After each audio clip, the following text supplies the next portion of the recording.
사랑하는 여러분, 한 주간 평안하셨습니까? 이번 주가 좀 일교차가 커서 저희 아이들도 그랬지만 교회 또 아이들이 이렇게 감기, 독감 이것으로 좀 결석도 좀 많이 했습니다. 여러분들께서 건강 잘 챙기시고 또 늘 영육간에 강건하시기를 바랍니다. 이번 한 주간 사시면서 아마 여러분들이 어떤 부탁을 듣기도 하셨을 것이고 또 여러분들이 누구에게 부탁을 하기도 하셨을 텐데, 그때 여러분들은 부탁을 듣는 입장에서 만약에 거절을 했다면 뭐 그냥 오케이 했으면 상관없겠지만, 거절했다면 여러분들은 어떠한 이유와 어떠한 핑계를 대셨습니까? 그 이유와 그 핑계가 다 나름대로는 각자 자기에게는 상당한 이유가 있다라고 생각을 합니다. 교회를 다니시는 분들은 어떨까요? 저희들이 전도를 나가면 이제 예전처럼 막 전도 나간다면 안 믿어요 막 이렇게 막 매몰차게 하시는 분은 그렇게 많이는 없는 것 같아요. 이제 이 전도를 당하신 분들도 뭔가 단련이 된 것 같아요. 그래서 어떻게 거절해야 될지 이런 것도 잘 아는 것 같아요. 근데 그렇다고 어떻게 얘기를 나누거나 아니면 뭐 이렇게 저희가 통영이라든지 아니면 이렇게 가다 보면 또 그런 이제 그들 가운데 이야기를 나누면 보면 그들 가운데 정말 많은 그런 이유와 저희가 보기에는 핑계 같은데 그분들에게는 수많은 이런 이 천지백가리로 넘쳐나는 이유들이 있는 거죠. 집안이 뭐 우리 집안이 원래 불교 집안이다, 그래서 안 된다, 남편이 못 가게 한다, 뭐 아내가 못 가게 한다, 이런 여러 가지, 물론 그 이유들도 나름대로 타당하다고 생각합니다. 그분들 입장에서 보면 충분히 이유가 있을 수 있겠죠. 여러 가지 많은 이유들을 우리가 통해서 여러 가지 좀 생각을 좀 많이 좀 들었습니다. 이번 오늘 설교 제목이 핑계인데요. 그렇다면 성경에서 이야기하는 그런 이유들 중에 어떤 이유들이 있었고 또 하나님께서는 그 이유에 대해서 우리에게 어떻게 말씀하시는지를 좀 살펴보기를 원합니다. 아마 여러분들 중에서도 예수님을 믿고 있으면서도 뭔가 나름대로의 내가 예수님을 온전히 믿지 못하는 이유들도 있을 거라고 생각합니다. 첫 번째 이유는, 이런 분들은 성경을 좀 아는 분들이죠. 이렇게 이야기를 하십니다. 하나님은 사랑의 하나님이라면서요. 그런데 왜 구약 성경을 보면 이렇게 뭐 진멸하라고 나오고 맨날 다 죽이고 맨날 싸우냐, 전쟁을 너무 많이 한다, 그런 하나님이 무슨 사랑의 하나님이냐, 나는 그래서 하나님 못 믿겠다. 실제로 이렇게 이야기하는 분들도 있습니다. 근데 여러분, 이러한 생각은 여러분들만 갖고 계신 것이 아니라 이미 예수님이 계셨던 1세기에도 이것 때문에 나라적으로 아주 큰 난리가 난 적이 있었습니다. 바로 이 마르시온이라고 하는 사람이 있었습니다. 이 사람은 터키 사람인데요, 하나님께서 사랑의 하나님이시기 때문에, 사랑의 하나님이심이라면 그분은 무조건 용서하고 무조건 다 받아주는 분이다. 그렇기 때문에 구약에 나타나는 하나님은 가짜다, 다르다라고 얘기하는 거죠. 구약에 나타나는 하나님은 어떻습니까? 전쟁하고 맨날 심판하고 이런 하나님과 신약에 나타나는 하나님, 용서의 하나님은 너무나 다른 하나님이기 때문에 우리들은 구약의 말씀은 읽을 필요가 없고 신약의 말씀만 읽으면 된다 라고 주장했던 사람이 바로 이 마르시온이라고 하는 사람입니다. 이 사람은 그래서 신약 성경 중에서도 특별히 누가복음을 인정합니다. 누가복음에 보면 예수님이 이 십자가 옆에 있는 강도가를 용서하는 장면이 나오죠. 내가 오늘 나와 함께 낙원에 갈 것이다, 낙원에 가리라, 이 말에 누가복음만이 진짜 사랑의 예수님이 나오는 거고 나머지는 없다라고 얘기를 합니다. 여러분 어떠십니까? 사랑의 하나님이 그렇게 구약의 하나님과 다른 하나님이신가요? 그러한 하나님의 여러분들 동의가 되십니까? 참고로 마르시오는 이단으로 정죄를 받았습니다. 결국에는. 여러분, 우리가 사랑의 하나님에 대한 오해를 함에 있어서 이런 오해를 할 수 있다는 것이죠. 사랑의 하나님이면 어떻게 그렇게 진노하고 무섭게 심판하실 수 있느냐. 그런데 우리가 조금만, 여러분들 만약에 그 김건모 씨의 핑계라는 노래에도 보시면 알겠지만 입장 바꿔 생각을 해보면, 만약에 여러분들이 여러분의 자녀가 정말 뭐 속된 말로 불구덩이로 뛰어들어가는데 사랑이 많으니까 나 엄마 갈게 하면 그래 가, 언젠간 오겠지 이러면서 여러분 그렇게 하십니까? 절대로 그럴 수 없죠. 저 아이를 뜯어 말리든지 아니면 정말 뭐 혼을 내든지 그러지 않겠습니까? 하나님께서 우리를 사랑하는 이 표현 가운데 물론 우리의 죄를 고백하면 그 죄를 용서하시는 분이지만 하나님은 죄를 무조건적으로 묵인하시는 분이 아니시다라는 겁니다. 하나님의 사랑과 공의는 결코 분리될 수 없다라는 것이죠. 만약에 어떤 사람이 저의 어떤 잘못, 제가 저번에 때 잘못을 했어요. 근데 이런 잘못을 계속 저질러도 자기는 사랑이 많아서 다 받아들일 수 있다라고 한다면 제가 처음에는 참 감사하는 마음이 들겠지만 나중에는 어떻게 여길까요? 저 사람을 호구로 여기겠죠. 저건 바보다. 아무리 잘못해도 그냥 가만히 있기만 하구나. 아마 여러분도 그렇게 생각하실 것 같습니다. 뭔가 잘못이 있고 그리고 진정한 사랑을 한다는 것은 잘못을 묵인하는 것이 아니라 바로 하나님의 성품을 우리가 온전히 이해하기 위해서 사랑의 하나님과 공의의 하나님, 이 하나님을 반드시 기억해야 한다는 것입니다. 그러기에 공의와 진노는 모순이 아니라 오히려 그 사랑의 또 다른 표현이다라는 것입니다. 그래서 저와 여러분들이 하나님의 진노하심을 다른 마음으로 재해석할 수 있다면, 그렇다면 저와 여러분들의 신앙이 성숙해 나가는 거예요. 아이들은 혼날 때 엄마 아빠가 무서워서의 관점에만 집중합니다. 그래서 혼나지 않기 위해서 산들지만 좀 더 성숙한 사람은 이 혼내는 이유를 아는 거죠. 그래서 나는 그 혼내는 이유를 통하여 그분의 마음을 알기를 힘쓴다라는 것입니다. 그래서 히브리서 기자는 오늘 우리에게 이 징계에 대해서 이런 말씀을 들려주셨습니다. 우리 말씀을 함께 같이 한번, 히브리서 12장 7절 8절 말씀입니다.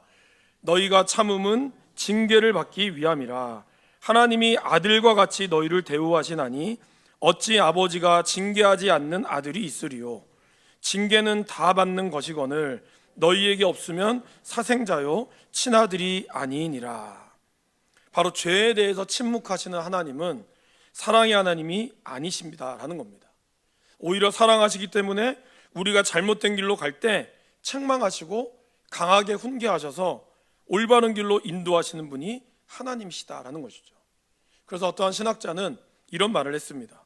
하나님한테 등을 돌린 사람을 향한 하나님의 진노는 곧 사랑이다. 하나님께 등을 돌리고 다른 데로 간 거다. 그런 사랑은 하나님이 진노할 수밖에 없다라는 것이죠. 오히려 그것은 하나님의 사랑이라는 겁니다. 여러분이 서로 사랑하는 사람이 있었는데 그 사람이 나한테 갑자기 아무 이유 없이 등을 돌리며 여러분들 외면한다면 여러분 어떠시겠습니까? 슬프기도 하겠지만 화도 나겠죠. 도대체 이유를 모르니까. 바로 하나님의 사랑, 가슴이 찢어지는 아픔과 함께 분노가 일어나는 것이 바로 사랑의 또 다른 면이다라는 것입니다. 그래서 사도 바울은 오늘 1장 17절 복음에는 하나님의 의가 나타난다라는 말을 했어요. 바로 하나님과 올바른 관계가 나타난다는 거죠.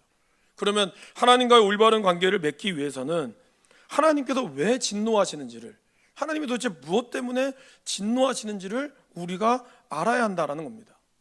다행스럽게도 하나님은 저희랑 다릅니다. 저와 여러분들은 감정에 따라 화가 나기도 하고 안 나기도 하지만 하나님은 공의의 하나님이시기 때문에 그분의 진노의 이유는 언제나 명확합니다. 오늘 사도 바울은 1장 18절에 하나님의 진노하시는 이유, 그리고 무엇 때문에 진노하신지를 말씀하시고 있습니다. 1장 18절 말씀입니다. 하나님의 진노가 불의로 진리를 막는 사람들의 모든 경건하지 않음과 불의에 대하여 하늘로부터 나타나나니. 곧 하나님의 진노는 두 가지라는 거예요. 첫 번째는 경건하지 않음, 바로 하나님과의 관계가 파괴된 상태가 됐을 때 하나님은 진노하신다는 거죠. 수직적인 관계를 얘기하는 겁니다. 두 번째, 불의할 때 하나님은 진노하신다는 겁니다.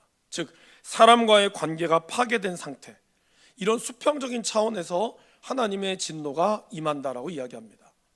제가 지난주에 서로 사랑하라라는 말씀을 드렸습니다. 그러면서 사도 요한이 우리에게 분명히 하신 말씀이 있죠. 하나님을 사랑한다라고 하면서 이웃을 미워하는 자는 곧 하나님께 대하여 거짓말하는 자라고. 하나님의 사랑과 이웃의 사랑은 뗄 수가 없는 관계인 것처럼 오늘 사도 바울도 하나님에 대해서, 하나님과의 관계에 대해서, 그리고 사람과의 관계가 깨어진 상태라면 이거는 하나님이 불의할 수밖에 없다라고 판단하신다라는 것입니다. 그러게 여러분, 우리가 하나님을 향한 경건은 반드시 사람을 향한 의로움으로 같이 이어져 가야 한다라는 것이죠. 하나님을 온전히 섬긴다면 그 온전한 섬김은 이웃과의 관계에서도 정의로운 그러한 불의한 마음이 없어야 한다라는 것을 말씀하고 있다라는 것입니다. 그것이 바로 하나님께서 진노하시는 이유다라는 것이죠. 두 번째, 이런 사람들도 계십니다. 그래, 하나님이 그렇게 화를 내지만 그러면 그분이 정말 나는 보여야지 믿겠다. 하나님이 그렇게 눈에 보이지 않지 않느냐? 당신들 교회 다니시는 분들도 그런 분들이 계세요. 기도를 하는데 도대체 하나님이 나한테 어떻게 말씀하시는 겁니까? 하나님의 음성을 들었다고 하는데 그 음성이 정말 뭐 에코로 막 울리는 건지 아니면 내 마음에 울리는 그것이 하나님의 음성인지 정말 나는 알 길이 없습니다. 하나님을 만나고 싶습니다. 하나님을 내가 보면 믿겠습니다. 1세기에도 그랬고 지금도 전도하는 중에 그런 사람들이 있어요. 하나님 보입니까? 하나님 만난 적 있습니까? 나 하나님 만나면 믿겠습니다. 이런 분들이 있다라는 것이죠. 여러분 어떻게 생각하십니까? 하나님은 과연 우리 눈에 보이지 않는 그렇게 초월적이고 그래도 우리의 상상 속으로만 존재하는 하나님이실까요? 오늘 사도 바울은 그러한 마음을 가지고 있는 분들에게 로마서 1장 19절에서 20절에 이렇게 이야기합니다. 하나님을 알만한 것이 그들 속에 보임이라. 하나님께서 이를 그들에게 보이셨느니라. 창세로부터 그의 보이지 아니하는 것들 곧 그의 영원하신 능력과 신성이 그가 만드신 만물에 분명히 보여 알려졌나니 그러므로 그들이 핑계하지 못할지니라. 여러분 우리는 어제 뜨는 태양을 봤습니다. 근데 그 태양은 희한하게도 오늘 아침에도 똑같이 떴습니다. 저와 여러분들이 살아 움직이는 이러한 공간, 뭐 미세먼지도 있고 뭐 아황산 가스라든지 이런 여러 가지 많은 좋지 않은 공기 가운데서도 우리가 숨을 쉴 수 있는 것은 아주 정확한 하나님의 공기의 비율이 우리 가운데 있기 때문이다라는 것입니다. 여기서 만약에 1%라도 이산화탄소가 더 들어간다면 우리는 죽습니다. 여기서 O2라고 하는 이 원소기호가 조금이라도 사라진다면 우리 누구도 숨을 쉴 수 없습니다. 인간의 죄로 인간의 어떤 욕심으로 인하여 미세먼지는 발생하지만 그래서 우리가 마스크를 끼고 다녀도 기본적으로 숨을 쉴 수는 있어요. 여러분들이 지나가는 겨울, 이제 곧 다가올 겨울, 추운 겨울을 언제 끝날지 모르겠지만 그러나 그 겨울이 지나면 반드시 봄이라는 것이 온다라는 거예요. 이거를 어느 누가 과학적으로 그리고 이런 것을 정확하게 만들어낼 수 있을까요? 한치 오차도 없는 이런 자연의 이치들을 보면서 특별히 이번에 뭐 단풍을 보고 아마 여러분들 중에 또 단풍 구경도 다녀오신 분도 계실 텐데 그런 단풍을 보면서 어떻게 이렇게 이 울긋불긋한 단풍이 사람이 만들지도 않았는데 일어날 수 있을까요? 추운 겨울 땅은 얼어붙었는데 봄이 되면 희한하게도 그 땅을 비집고 나오는 그런 새싹들을 우리는 마주합니다. 여러분 어떻게 가능할까요? 이 모든 것들을 보면서 안 믿는 사람이나 믿는 사람이나 신기해하죠. 엄마야 누가 만들었노? 이렇게 한다는 거예요. 어떤 목사님이 이제 미국의 로키 산맥이라는 걸 가셨는데 거기에 이제 막 많은 또 여행객들이 왔었대요. 그 중에 이제 뭐 외국에서 오신 승려, 뭐 스님들도 오셨던 것 같아요. 그분들이 이제 뭐 영어로 했던 말이 그렇다 하더라고요. 뭐 너무 멋있다. 이거 도대체 누가 만들었지? 그들도 모르게 나오는 그 외침. 그들도 모르게 이 창조의 선물이 단순히 진화의 문제로 얘기될 수 없는 거예요. 과학의 문제로 얘기될 수 없는 거예요. 저와 여러분들의 건강의 문제, 저와 여러분들이라는 이런 모든 문제들이 과학적으로 그리고 지식적으로 다 이야기할 수 없는 일들이 너무나 많다는 거죠. 근데 사도 바울은 이것을 분명히 우리에게 말씀하고 있다는 겁니다. 하나님을 알만한 것들이 우리에게 하나님은 보여줬다는 거죠. 자연을 통해서, 우리의 삶을 통하여. 오히려 하나님은 이걸 통하여 진노하셨다 그랬어요. 왜 하나님이 진노하셨을까요? 바로 21절 하나님을 알되 하나님을 영원롭게도 아니하며 감사하지도 아니하고 오히려 그 생각이 허망하여지며 미련한 마음이 어두워졌나니. 오히려 바울은 반문합니다. 당신들 하나님을 알고 있지 않습니까? 그런데 왜 그렇게 내 뜻대로 안 될 때 하나님을 찾고 신을 찾으면서 정작 그런 것이 이루어지면 왜 하나님께 영광 돌리지 않습니까? 특별히 왜 감사하지 않습니까? 사도 바울은 여기서 이 감사라는 말을 넣었어요. 결국 감사하는 태도가 아주 사소해 보이지만 이것이 우리가 영적으로 타락하느냐 그러지 않느냐의 한 점이라는 겁니다. 감사하지 않는 사람은 하나님을 인정하지 않습니다. 불평과 원명은 결국 자기중심적인 거죠. 열심히 기도했는데 기도가 응답되지 않았어요. 하나님 왜 내 기도 안 들어줘요라고 우리가 원망하고 불평한다면 기도의 주체가 하나님이 아니라 내가 되는 거죠. 그런 사람은 감사가 없습니다. 감사는 내가 할 수 없는 것을 이루시며 붙드시는 주체가 하나님이고 그거에 대한 믿음의 응답이다라는 것입니다. 그러기에 감사하지 않는 사람은 결국 자기 인생이 미쳤다고 생각하는 거예요. 빚진 게 아니라 나는 미친 인생이다. 그래서 나는 남편 잘못 만나고, 나는 아내를 잘못 만나고, 애 새끼들 잘못 만나서 나는 이 고생하고 있다. 왜 내 인생이 미쳤다고 생각하는 거예요. 그러나 우리 안에 감사가 있으면 그런 미친 인생이 아니라 그 가운데도 하나님이 나에게 주신 은혜를 알기에 빚진 자가 되는 거죠. 그런 사람은 하나님을 알게 되는 거예요. 아는 것으로 그치는 것이 아니라 나아가게 되는 거죠. 그러나 하나님을 머리로 알고 누구보다 지식적으로 많이 알지만 그런 하나님을 알기만 알고 감사하지 않는 사람은 결국 하나님의 진노하심 가운데 있을 수밖에 없다라는 것입니다. 오늘 여러분, 이번 한 주간 여러분들은 어떤 말을 많이 하셨습니까? 감사의 말을 많이 하셨습니까? 아니면 불평과 원망의 말을 많이 하셨습니까? 그것이 바로 우리가 하나님을 제대로 알면서도, 아니 알지도 못하는 거죠. 잘 알지도 못하면서 하나님을 안다라고 착각한다라는 것입니다.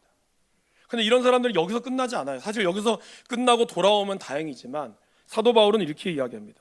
거기서 그런 사람들은 오히려 생각이 허망하여지고 미련한 마음으로 어두워집니다.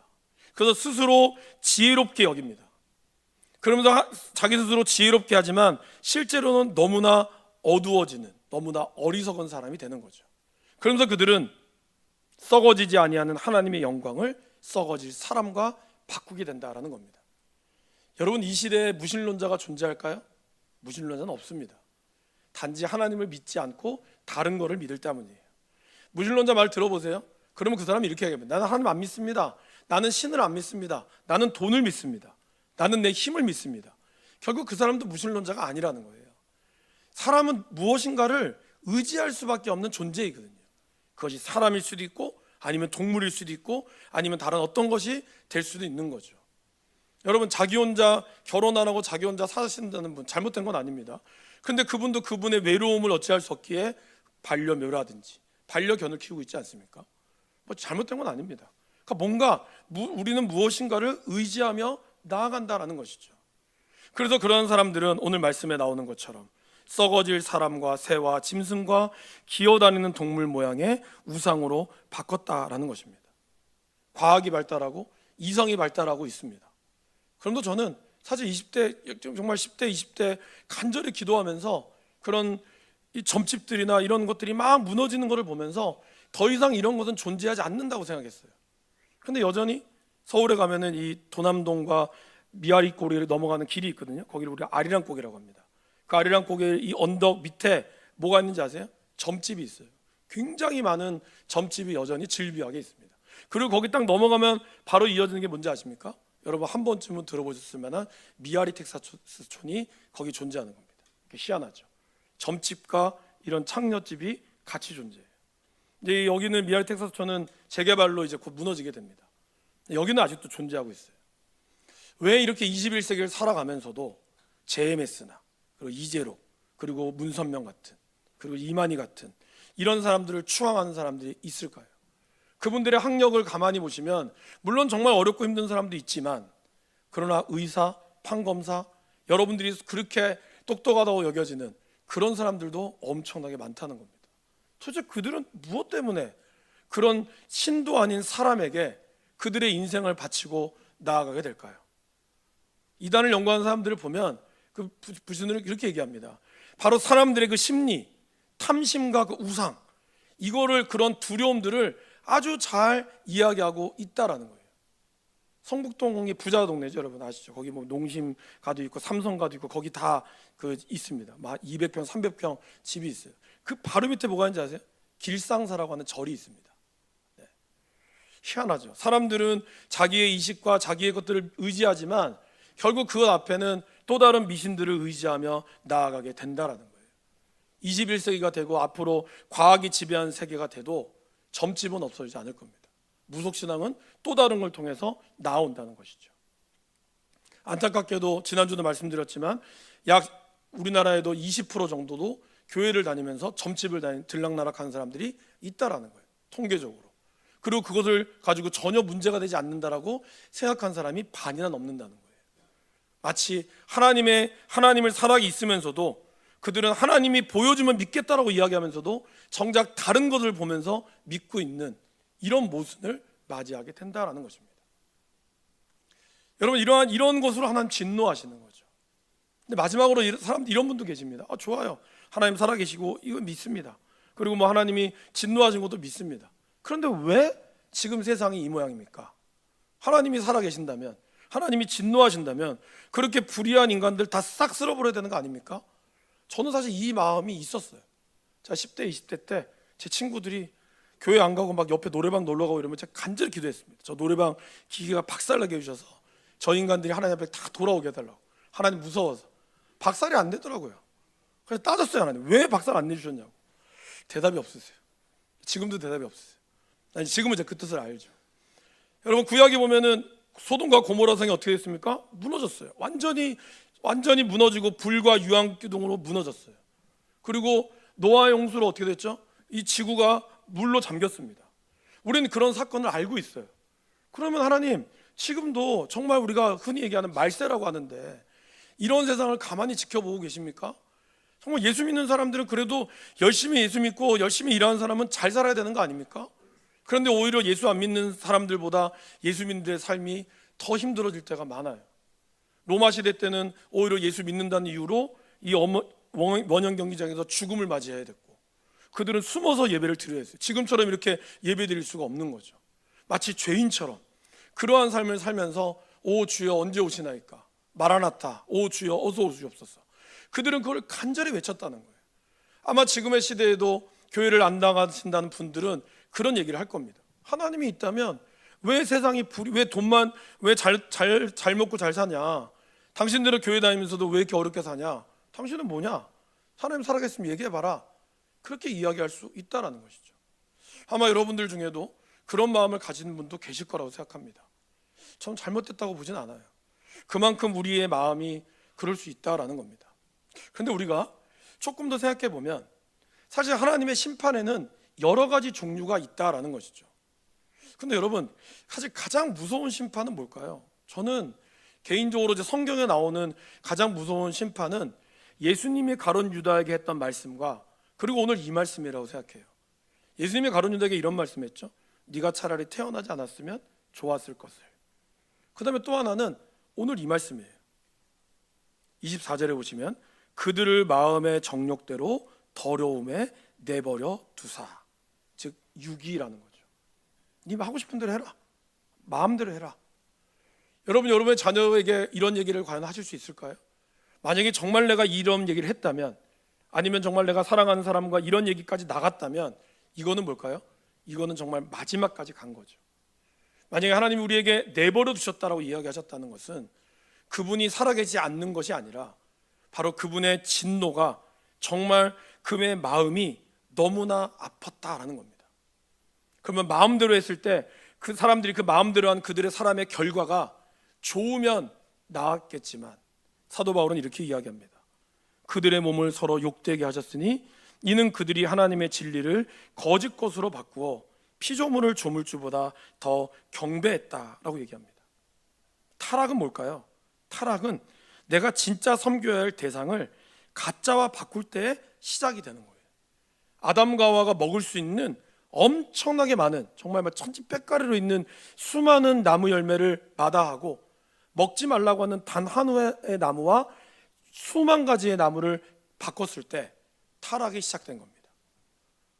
하나님께서 우리에게 줄 수 있는 수많은 창조주 대신에 저와 여러분들이 돈과 명예와 이 땅에서 쾌락과 같은 썩어질 피조물을 섬길 때 영적 파멸이 시작이 된다라는 것입니다. 근데 하나님은 그거를 내버려 두셨다는 거예요. 다음 주에 제가 내버려 두심에 더 많은 결과들에 대해서 함께 나누겠습니다.